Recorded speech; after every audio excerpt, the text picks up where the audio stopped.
자, 오늘은 서유기에서 가장 기이하고 또 기억에 남는 실연 중 하나죠. 제47회부터 54회까지의 이야기 속으로 함께 떠나보겠습니다. 삼장법사 일행의 여정은 거대하고 신비로운 통천하라는 강에서 시작됩니다. 그 강 입구에 이런 비석이 떡하니 서 있었죠.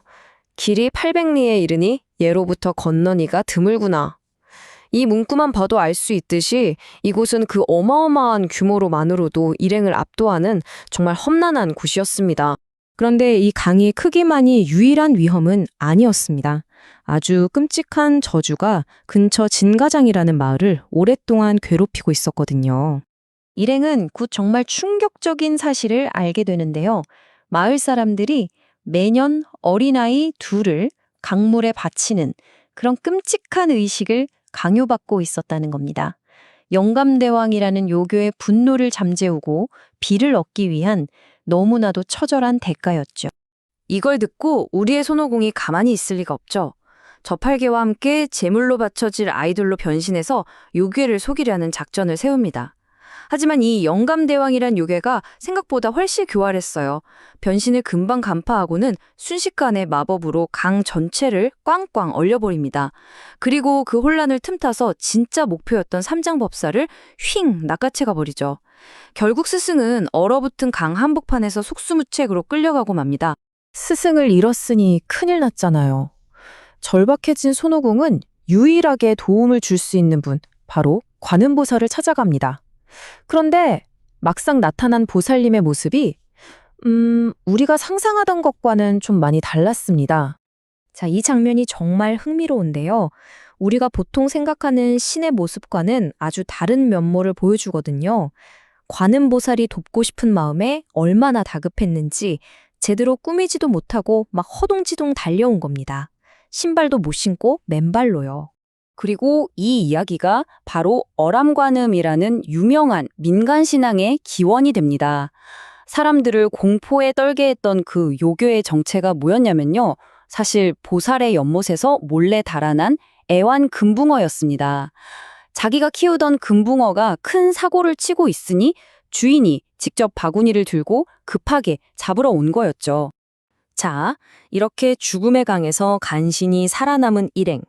이제 좀 한숨 돌리나 싶었는데 이번에는 생명의 강이라고 해야 할까요? 이걸 마주하게 됩니다. 여기서부터 서유기 전체를 통틀어 가장 웃긴 순간이 펼쳐지죠. 일행은 남자가 한 명도 없는 나라인 서량여국에 도착하는데요.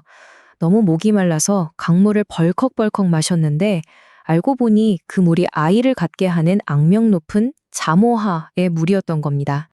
바로 이 숫자 2가 그 강물을 마시고 덜컥 임신을 해버린 남자의 수입니다. 그 주인공이 누구였을까요? 다름 아닌 평생 수행에만 정진해온 스승 삼장법사와 그의 식탐 많은 제자 저팔계였습니다. 저팔계는 그야말로 패닉에 빠집니다. 배가 아파오자 막 뒹굴면서 소리치죠. 아니, 형님, 남자의 몸으로 대체 어디로 아기를 낳으란 말입니까? 하면서 산파는 또 어디서 구하냐고 대성통곡을 합니다. 그런데 문제는 이 기상천외한 임신을 해결할 유일한 방법조차 그냥 얻을 수 없었다는 겁니다. 해독제 역할을 하는 낙태천의 샘모를 구하려면 우마왕의 동생이라는 아주 강력한 요괴를 또 상대해야만 했죠.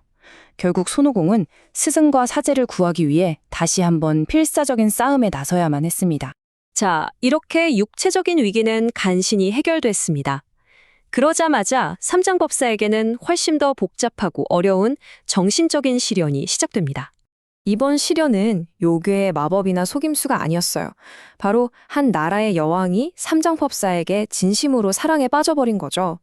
그녀는 삼장법사를 성스러운 스님이 아니라 자신의 남편이자 왕으로 맞아 평생을 함께하고 싶어 했습니다.